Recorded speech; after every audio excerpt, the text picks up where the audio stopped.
జయ శ్రీమన్నారాయణ. నేను మీ icon astrologer Gattupalli Suresh Babu. మనకి అతిపెద్ద గ్రహాలైనటువంటివి మనకి కొన్ని ఉంటాయి. అంటే ఎప్పుడో ఒకసారి మారేటువంటి గ్రహాలు అవేంటంటే శని భగవానుడు, దాంతోపాటు రాహువు, కేతువు. మీ అందరికి తెలిసిన విషయం ఏంటంటే గురువు. ఈ గ్రహాలు ఎప్పుడో ఒకసారి అంటే 2.5 సంవత్సరాలకు ఒకసారి మారేటువంటి శని భగవానుడు అయితే, రాహుకేతువులు 18 మాసములకి, అలానే గురువు 16 మాసములు అంటే 14 నుంచి 16 మాసములకు ఒక్కసారి గురువు మారుతూ ఉంటాడు, సంచారం చేస్తూ ఉంటారు. అంటే 3 మాసాలకు ఒకసారి స్థలచలనం చేస్తారు, కానీ సంచారం అనేది మాత్రము 14 నుంచి 16 మాసాలకు ఒకసారి మారుతుంటాడు. అయితే ఈ 2026 సంవత్సరం అతిపెద్ద గ్రహం అయినటువంటి గురుగ్రహం, ఈ గురుగ్రహము మిథున రాశి నుంచి కర్కాటక రాశికి సంచరిస్తూ ఉంది. గురుగ్రహం ఈ యొక్క గ్రహము సంచారము కర్కాటక రాశిలో అక్టోబర్ 31వ తారీఖు వరకు కూడా సంచరిస్తూ ఉంటుంది. ఆ తదుపరి సింహరాశికి వచ్చి సంచరిస్తూ ఉంటుంది మరొక 3 మాసాల వరకు కూడా. అయితే మొదటి 3 మాసాలు ఏవైతే ఉన్నాయో ఇది కర్కాటక రాశిలో సంచరిస్తూ ఉంటుంది కాబట్టి, ఈ తదుపరి 3-4 మాసాలు కూడా ఈ సింహరాశిలో సంచరిస్తుంది. కాబట్టి మనకి ఈ 6 మాసాల నుంచి 7 మాసాల వరకు అంటే జూన్ నుంచి డిసెంబర్ వరకు ఉండేటువంటి గ్రహస్థితి ప్రకారంగా మనకి ఈ యొక్క ద్వాదశ రాశుల వారికి ఏదైనా మిశ్రమ ఫలితాలు, శుభ ఫలితాలు ఏమైనా ఉన్నాయా, ఏమైనా అశుభ ఫలితాలు ఉన్నాయా, ఎవరికైనా సరే నైట్గా ఎదిగేదానికి కానీ నైట్గా కోల్పోయేదానికి కానీ గ్రహరీత్యా, ప్రకృతి రీత్యా, అలానే దశ అంతర్దశల రీత్యా, అలానే గోచార ప్రకారంగా కూడా ఈ యొక్క గురుబలం ఏ రాశుల వారి మీద ఉంటుంది, ఈ గురుబలం ఛాయ వలన ఏ రాశుల వారికి అసలు గురువు ఏం చేస్తాడు అనేది ఒక్కసారి మనము పరిశీలన చేసుకుందాం. అందులోనూ ఈ గురుబలం అనేది ముఖ్యంగా వాడే దేనికోసం అంటే శుక్రుడు, గురువు. మరొక విషయం ఏంటంటే ఈ యొక్క గురువుతో పాటు శుక్రుడు కూడా వెనువెంటనే సంచరిస్తూ ఉన్నాడు కర్కాటక రాశిలో. ఆ తదుపరి వెనువెంటనే సంచరిస్తూ ఉంటారు అలానే మనకి రవి భగవానుడు. ఈ 3 కలయికతో ఈ యొక్క జూన్ మాసం నుంచి 2026 సంవత్సరం నుంచి కూడా డిసెంబర్ మాసం వరకు కూడా ఈ 6-7 మాసాల వరకు కూడా సంచరించేటువంటి గ్రహ ఛాయల వలన ద్వాదశ రాశుల వారికి ఈ గురువు శుక్రులు చేసేటువంటిది ఏంటంటే కనుక వివాహం. ఈ వివాహ ప్రయత్నాలు, అలానే పెళ్లి అయిన వారు దూరం అయితే దగ్గర అవ్వడానికి, పెళ్లి అయి ఉన్నటువంటి జంటలు ప్రయత్నం చేసి పిల్లలు పుట్టేదానికి కూడా ఈ ఒక గురు శుక్ర గ్రహాలు బాగా యోగిస్తుంటాయి. జీవితంలో మనిషి ఎదగాలి అంటే వారికి శుక్రబలం కానీ గురుబలం కానీ ఉండాలి. అది వారి జాతక ప్రకారంగా, వారి యొక్క నక్షత్ర గోచార ప్రకారంగా, దశాంతర ప్రకారంగా కూడా నీకు గురుబలం తక్కువ ఉంది, లేదా దీనికి పరిహారం చేసుకోండి, నీకు శుక్రబలం అసలు లేదు, కలత్ర దోషం ఉంది అంటారు. అలానే గురుచండాల యోగం, కలత్ర దోషం ఇవన్నీ కూడా గురు శుక్రులకు సంబంధించినటువంటి ఈ 2 కూడా కర్కాటక రాశిలో సంచరించడం ద్వారా ఈ ద్వాదశ రాశుల వారికి ఎలాంటి ప్రతిఫలం ఉంటుంది, లేదు వారికి బాగలేదంటే ఎలాంటి పరిహారాలు చేసుకోవాలి అనేది ఒక్కసారి మనము పరిశీలన చేసుకొని, మొదటిగా మనము ద్వాదశ రాశిలో ఒకటి మిథున రాశి. మిథున రాశి వారికి ఇటీవల కాలం వరకు కూడా అంటే జూన్ 2 వరకు కూడా సంచరించినటువంటి గురువు వెనువెంటనే ఇప్పుడు 2వ స్థానంలో కర్కాటక రాశిలో ఉన్నారు.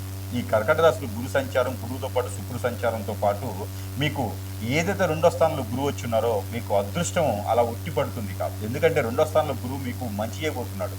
ఎవరికి? మిథున రాశి వారికి. మీకున్నటువంటి సెన్సిటివ్ తత్వం కావచ్చు, మీకున్నటువంటి ఏదైతే మంచితనం కావచ్చు, అర్థం చేసుకునే గుణం కావచ్చు, మీరు అనుకున్నటువంటి సాధించాలనే గోల్స్ కావచ్చు, ఏదైతే మీరు అనుకుంటున్నారో అవన్నిటికీ కూడా ముడిపడి ఉంది. ఇప్పుడు మీరు సాధించేందుకు తొలి అడుగు వేసేందుకు అవకాశాలు ఉన్నాయి. కాబట్టి నిద్రాహారం మాని కూడా మీరు ఏదైనా ఉంటే కనుక పరిగెత్తండి, ఫైట్ చేయండి. పీటీ ఉషాలాగా మీరు పరిగెత్తుతూ ఉంటే కానీ మీరు అనుకున్న పనులు ముందుకెళ్ళా ఉంటాయి. కాబట్టి ఇప్పుడు మీరు అంత సాహసం చేసి ఒకేసారి పరిగెత్తకూడదు, దానికి ఏదైనా ప్రికాషన్స్ తీసుకొని పరిగెత్తాలి. కాబట్టి మీరు పనులు ఏదైతే ఉన్నాయో ఆ పనులు మాత్రం సకాలంగా పూర్తి అయ్యేలాగా, ఏవైతే పెండింగ్ వర్క్లు కానీ, రోడ్డు కాంట్రాక్ట్లు కానీ, బిల్స్ కానీ, ఇంకేదైనా బిల్స్ రావడం కానీ, పెండింగ్ కానీ, ఇంకెక్కడైనా డబ్బులు రావడం కానీ, మీరు ఇచ్చేది కానీ, మీకు ఇవ్వాల్సినవి కానీ, ఇంకేదైనా వర్క్లో పెండింగ్లు ఉన్నా కూడా మీ రాజకీయ రంగం, సినీ రంగం ఎందులైనా సరే రాణించేందుకు మంచి అవకాశాలు ఉన్నాయి. అలానే పెళ్లి కానటువంటి వారు అంటే మిథున రాశిలో పుట్టి ఒకసారి కూడా పెళ్లి కాలేదు అనుకునే వారు, గురుబలం కానీ శుక్రబలం కానీ ఇప్పుడు లేనటువంటి వారందరికీ కూడా గురువు మారాడు, 2వ స్థానంలో ఉన్నారనగానే మీకు ఇక అసలు నెత్తిన పాలు పోసినట్టు అనుకోండి. ఆవు పాలు కానీ గేదె పాలు కానీ మీకు ఎత్తున పోసుకున్నట్టే. ఇక మీకు అన్ని రకాలు కూడా మంచి సంబంధాలు కుదురుతాయి, మంచి నడవడికి ఉండేటువంటి ఫ్యామిలీస్ వస్తాయి, వెల్ సెటిల్డ్ ఫ్యామిలీస్ వస్తాయి. మీకున్నటువంటి గొంతుమ కోరికలు తీర్చడానికి కాకపోయినా మంచి చూసుకునేటువంటి భర్త, భార్య వచ్చేలా కనబడుతుంది. కాబట్టి అలాంటి సంబంధాలు వస్తే ఖచ్చితంగా పెళ్లి చేసుకోండి. అవకాశం పోతే మళ్ళీ రాదు. ఎప్పుడైనా సరే పెళ్లి చేసుకునే దానికి అదృష్టం ఉండాలి. యోగ్యత ఉండాలి. అలాంటి యోగ్యత, అదృష్టం రెండు ఒకేసారి వస్తుంది కాబట్టి మీరు ఏం ఆలోచించకుండా కళ్ళు మూసుకొని పెళ్లి చేసుకోండి. పెళ్లి చేసుకుంటే జీవితం బాగుపడుతుంది, భంగపడకుండా ఉంటుంది, రోడ్డు మీద పడకుండా ఉంటారు. పెళ్లి ఒకవేళ వద్దు అనుకుంటే మాత్రం ఆల్రెడీ చేసుకుని ఉన్నారు, భార్యాభర్తలు దూరమైనారంటే కనుక మిథున రాశి వారి వల్ల దూరం అవ్వరు. ఎందుకంటే కనుక ఎలా ఉన్నా సరే వారు ఒకసారి కమిట్ అయ్యారు అంటే ఖచ్చితంగా బాధ్యత తీర్చుకునేలానే ఉంటారు, బాధ్యతగా ఉంటారు, ఎంతదైనా భరాయిస్తూ ఉంటారు. కాబట్టి ఆపోజిట్లో ఉన్నటువంటి వారి వల్లనే సమస్య ఉంది. కాబట్టి ఏదైనా సరే పర్వాలేదు, మరొక ప్రయత్నం చేద్దామని చెప్పేసి మిథున రాశి వారు ఒక అడుగు తగ్గినా మీరు ముందుకు వెళ్ళేసి వారితో ఏదైనా సంభాషణలు చేస్తే మరీ కూడా దగ్గర అయ్యేటువంటి అవకాశాలు ఉన్నాయి. ఏదైనా మిథున రాశి వారు అనుకునేది సాధించేందుకు ఇది ఒక తొలి అడుగు అని చెప్పొచ్చు. 2026 సంవత్సరం జూన్ 2వ తారీఖు నుంచి మిథున రాశి వారికి కలిసి వస్తుందంటే మాత్రం ఖచ్చితంగా కలిసి వస్తుందని చెప్పొచ్చు. గోధుమ రొట్టె పైన మనము ఎలా అయితే తేనె రాస్తామో అదే విధంగా వీరికి కూడా కలిసి వస్తుంది అని మాత్రం మనం ఖచ్చితంగా చెప్పుకోవచ్చు. అయితే మరొక విషయం, ఎక్కడైనా సరే వీరికి శత్రువులు ఉండేసి, ఎక్కడైనా సరే వీరిపైన కన్నేసి ఉండేసి, ఎక్కడైనా సరే వీరిపైన వీరి బ్రతుకుదలకు కానీ వీరు బాగుపడటం కానీ ఓర్చుకునేటువంటి వారు మిథున రాశి వారి దగ్గర ఉంటే 10 మందికి సాయం చేస్తారు, 10 మందికి ఉపాధి కల్పిస్తారు. అలాంటి వారి పైన దండెత్తేసి ఏదైనా హిప్నటిజం, బ్లాక్ మ్యాజిక్, వశీకరణ, బాగలముఖి, భానుమతి, యక్షిని, స్పిరిట్ లాంటివి చేసి వారిపైన అష్టదిబ్బందం చేసి వారు ఎదగకుండా, బాగుపడకుండా, బతకకుండా చేస్తారు కొంతమందిని. ఇది శత్రు భయం అంటారు. మనతో ఉండేటువంటి మిత్రుడే అలా చేసేటువంటి తత్వం కనిపిస్తుంది. కాబట్టి అలాంటిది ఏమైనా ఉంటే జాతకంలో అది రాదు. కాబట్టి పెళ్లి గడియలున్నా, అదృష్ట రేఖలున్నా, ఎంతైనా సంపాదించడానికి నిలదొక్కునే దానికి ఉన్నా కూడా అవన్నీ కూడా పక్కన పెట్టేసి ఎదగలేకుండా, ఎటు తోజి లేకుండా అష్టదిబ్బందులు పాలేసి ఏం చేయాలో కూడా తెలియకుండా పరిస్థితులు ఏర్పడిపోతూ ఉంటారు. కాబట్టి మీకున్న సెన్సిటివ్ తత్వానికి అలాంటిదే కష్టం. కాబట్టి ఎప్పటికప్పుడు పాజిటివిటీగా ఉండేసి మీకున్నటువంటి దేవుళ్ళకి కానీ, నక్షత్రాలకు కానీ, గ్రహాలకు కానీ మీకు ఏదైనా దాన ధర్మ, యజ్ఞ, యాగ, హోమ, జప, తపాలైనా సరే చేసుకుంటూ మీరు ముందుకు వెళ్తూ ఉండాలి. పరిహార మార్గాలు చూసుకుంటూ ఉండాలి. లేకపోతే కనుక ఖచ్చితంగా మీకు ఇబ్బంది అవుతూ ఉంటుంది. అష్టదిబ్బంది చేస్తే కనుక అనుకున్న పనులు ముందుకు వెళ్ళవు. ఇప్పుడు మీకు కలిసి వచ్చే కాలం వస్తుంది కాబట్టి ఆ కాలం తగ్గట్టుగా మీరు కూడా పాజిటివ్ ఉండాలి. మనకి పాజిటివ్ ఉంటేనే ముందుకు వెళ్ళేదానికి అవకాశాలు ఉన్నాయి. మీ సమీపంలో ఎక్కడైనా గురువు గారు ఉంటే సంప్రదిస్తే మీకు ఆ గురువు గారు ఏదన్నా పరిష్కార మార్గం చూపించే విధంగా ఉంటుంది. మీకు ఏం జరిగింది, పరిష్కార మార్గం, ఈ రెండు తెలుస్తాయి. లేదంటే మాత్రం ఖచ్చితంగా మీరు ఇబ్బంది పడేలా కనిపిస్తుంది.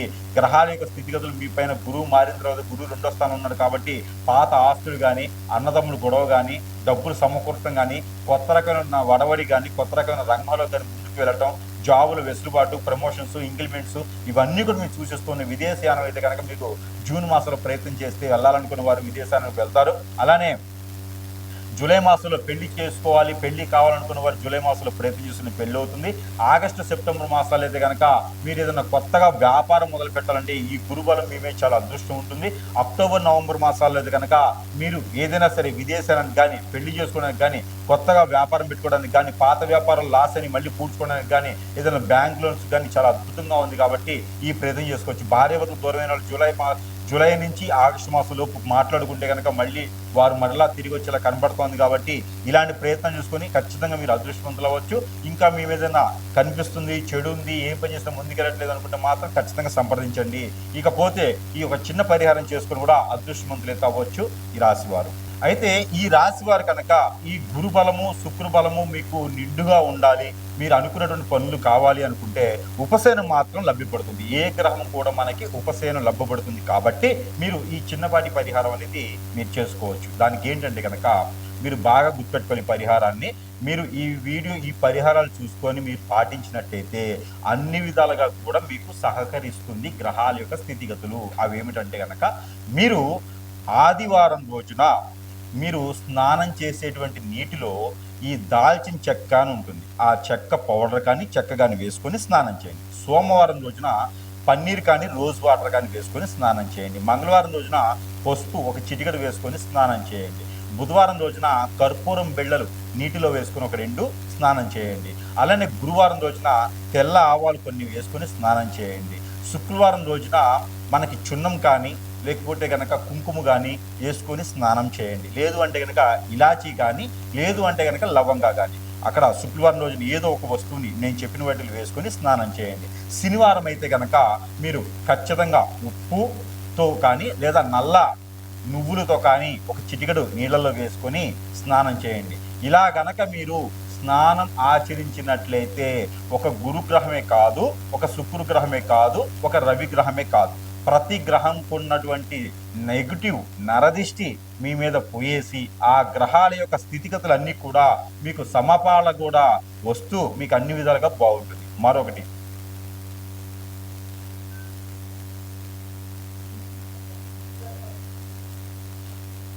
మరొకటి అలానే మీకు ఈ పరిహారం కూడా చేసుకోవాలి. అది ఏమిటంటే కనుక ఏదైనా గురువారం లేదా శనివారం రోజున మీరు బ్రౌన్ కలర్ శనగలు ఉంటాయి, ఆ శనగల్ని మీరు ఒక హాఫ్ కిలో తీసుకొని ముందు రోజు నానపెట్టుకొని తరువాత రోజు మీరు గుడాలు, ప్రాంతీయ భాషలు గుగ్గిళ్ళు అంటారు, ఆ గుగ్గిళ్ళు వండేసి ఎక్కడైనా రాముల వారి ఆలయం కానీ లేకపోతే వినాయక స్వామి వారి ఆలయం కానీ లేకుంటే కనుక మీకు దగ్గరలో హనుమాన్ మందిరం ఉంటే అక్కడ మీరు ఇప్పుడు ఆ నైవేద్యం పెట్టండి. ఈ గుగ్గిళ్ళు నైవేద్యం పెట్టడం ద్వారా మీకు ఆ గురుబలం కూడా మీకు యోగ్యతగా ఉంటుంది, అనుకున్న పనులు కార్యాచరణ మీకు ముందుకు వెళ్ళేలా ఉంటుంది. కాబట్టి ఈ యొక్క పరిహారం చేసుకుని అదృష్టవంతులు అవ్వచ్చు. మరొకటి ఏంటంటే 5 నారికెలములు తీసుకోండి.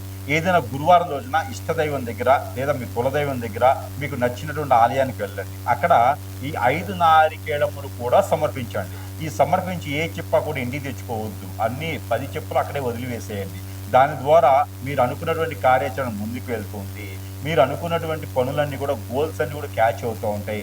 మీ మీద ఏదైనా హిప్నాటిజం కానీ బ్లాక్ మ్యాజిక్ కానీ వశీకరణ కానీ ఏమైనా అయినట్టుండి ఏ పని ముందుకెళ్లకుండా అష్టదిబ్బందులు పాలై ఉంటే కనుక ఖచ్చితంగా మీరు చేయవలసినటువంటిది ఏంటంటే కనుక నల్ల మినుములు ఒక 50 గ్రాములు, నల్ల నువ్వులు ఒక 50 గ్రాములు, తెల్ల ఆవాలు ఒక 50 గ్రాములు తీసుకోండి. వీటితో పాటు దాల్చిన చెక్క, లవంగాలు 20 గ్రాములు తీసుకోండి.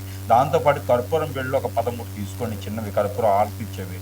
ఇవన్నీ కూడా తీసుకొని వైట్ క్లాత్ కానీ బ్లాక్ క్లాత్ కానీ కట్టేసుకొని ముడుపు కట్టుకొని తల చుట్టూ 7 టైమ్స్ దిష్టి తీసుకొని తల దగ్గర నుంచి కాలు వరకు 7 టైమ్స్ దిష్టి తీసుకొని అవన్నీ కూడా మీరు సాయం సందుగడలు ఇంట్లో చేయొచ్చు, బయట చేయొచ్చు, ఆరు బయట చేయొచ్చు, పొలాలు గట్టలకు ఎక్కడైనా చేసుకోవచ్చు. సాయం సందుగడలో దిష్టి తీసుకొని వాటిపైన కర్పూరం బెల్లి పెట్టి కాల్ చేసేసేయండి. ఇలా చేయడం ద్వారా మీ మీద చూసినటువంటి నరదిష్టి నరఘోష కాకుండా గ్రహాల యొక్క స్థితిగతులు అన్నీ కూడా మీ మీదకి దండెత్తకుండా ఉండేటటువంటి ప్రయత్నాలు అయితే ఉంటాయి. అలానే మీకు మరొక రెమెడీ ఏంటంటే కనుక మీకు పెళ్ళిళ్ళు అవ్వట్లేదు, ఈ గురుబలం వచ్చినప్పుడు ఏం చేయాలో అర్థం కావట్లేదు, శుక్రబలం ఉంది కానీ మాకు కలత దోషం ఉందట అనుకునే ఎవరైనా ఉంటే కనుక మీరు ఏం చేస్తారంటే కనుక ఉలవలు ఒక 1/2 కిలో, అలానే గోధుమలు ఒక 1/2 కిలో, జొన్నలు ఒక 1/2 కిలో, అలానే మనకి ఇది ఉంటుంది కదా గోధుమలు ఒక 1/2 కిలో తీసుకొని, జొన్నలు ఒక 1/2 కిలో తీసుకొని, బియ్యం ఒక 1/2 కిలో తీసుకొని, ఉలవలు ఒక 1/2 కిలో తీసుకొని, నవధాన్యాలు ఒడ్లు ఉంటాయి ఒడ్లు ఒక 1/2 కిలో తీసుకోండి.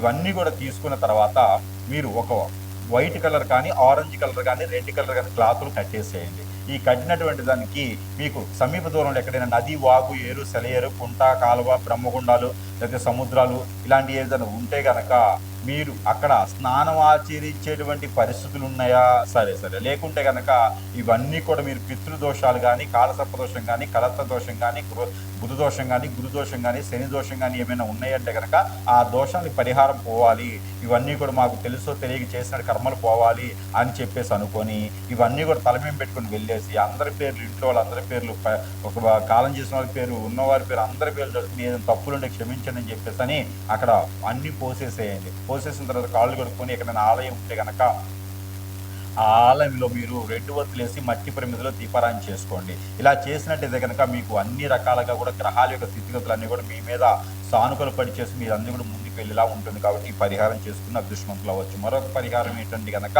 మీరు మనకి నిమ్మకాయ ఉంటుంది, నిమ్మకాయని తొల తీసి మనకి ఇట్లా వెనక తిప్పేసి దాని కింద ఉప్పు పోయండి. ఉప్పు మీద ఈ నిమ్మకాయ తొలలు పెట్టేసి దానిలో ఆవు నెయ్యి కానీ కోకోనట్ ఆయిల్ కానీ వేసేసి 2 వత్తులు వేసి దీపారాయణ చేయండి. ఇది ఎక్కడైనా సుబ్రహ్మణ్య స్వామి దగ్గర కానీ లేకపోతే కనుక వినాయక స్వామి దగ్గర కానీ లేకపోతే శివాలయంలో కానీ సాయం సంధ్య ఇలాంటి దీపం మీరు కంటిన్యూషన్గా 11 రోజులు చేయండి. ప్రతిరోజు కూడా క్రమదిబ్బంగా తప్పకుండా 11 రోజులు చేసే ప్రయత్నం చేయండి. లేదా 5 రోజులు 7 రోజులైనా 9 రోజులైనా చేసుకోవచ్చు. దీని ద్వారా మీకు ఏంటంటే కనుక శుక్రబలం బాగుంటుంది, గురుబలం బాగుంటుంది, మీకు మీద ఇంకేదైనా రవి బలం బాగుంటుంది, అలానే కుజు బలం బాగుంటుంది, కేతు రాహు బలం బాగుంటుంది, మీ మీద అన్ని రకాల గ్రహ దోషాలు పోయేదానికి ఆస్కారం ఉంటుంది. కాబట్టి పరిహారం చేయండి. నిమ్మదీపం పెట్టిన రోజు కూడా వంటపూట భోజనం చేయండి మీకు వీలైతే. అలానే నాన్ వెజ్ భుజించకండి, శాకాహారులుగా ఉండండి మీకు వీలైతే. ఆరోగ్యం సహకరించిన మేర ఇది పరిహారం చేసుకోవడం ద్వారా మీకు ఫైనాన్షియల్గా ఉండేటువంటి ఇబ్బందులు, ఆర్థికపరమైనటువంటి ఇబ్బందులు, ఈ గురుబలం మీకు బాగా ఉత్తంగా ఉండేదానికి అన్ని రకాల పనులు మీకు ముందుకెళ్లేదానికి అయితే చాలా సానుకూల పడుతుంది. అలానే మీకు విదేశాలకు వెళ్ళాలనుకుంటే కనుక ఖచ్చితంగా ఈ పరిహారం చేసుకోండి.